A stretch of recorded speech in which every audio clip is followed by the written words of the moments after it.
Praise the lord. యేసుక్రీస్తు వారి ప్రశస్త నామంలో ప్రతి ఒక్కరికి వందనములు, శుభములు, శాంతి సమాధానము కలుగునుగాక.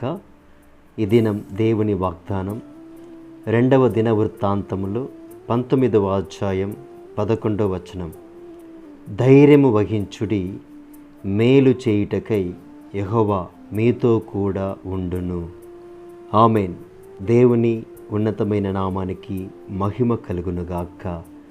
ఈనాడు ఈ వాగ్దానాన్ని బట్టి మనము ఆలోచన చేసినప్పుడు ఇక్కడ ప్రభు ఈ దినం మనతో మాట్లాడుతున్నారు. ఏం చెప్తున్నారు? ధైర్యం వహించుడి అంటున్నాడు. కొన్నిసార్లు సమస్యల వల్ల, కొన్ని బలహీనత వల్ల, అనారోగ్య సమస్య వల్ల మన పరిస్థితులు ఇరుకాటంలో పడిపోయినప్పుడు ధైర్యం చెడిపోతుంది. ధైర్యంగా ఉండడానికి భయపడుతూ ఉంటాం.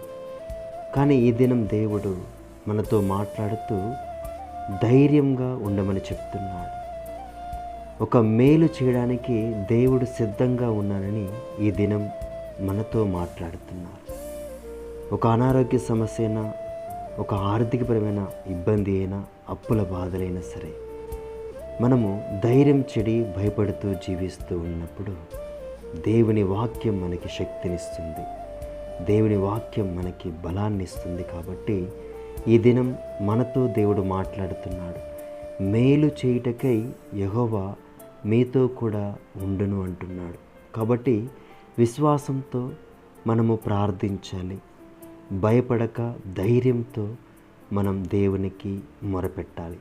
మరి ఆనాడు యూదా రాజైన యెహోషాపాతు కూడా మరి దేవుని యందు నమ్మకము కలిగి దేవుని యొక్క ప్రజల్ని దేవుని వైపు త్రిప్పాడు.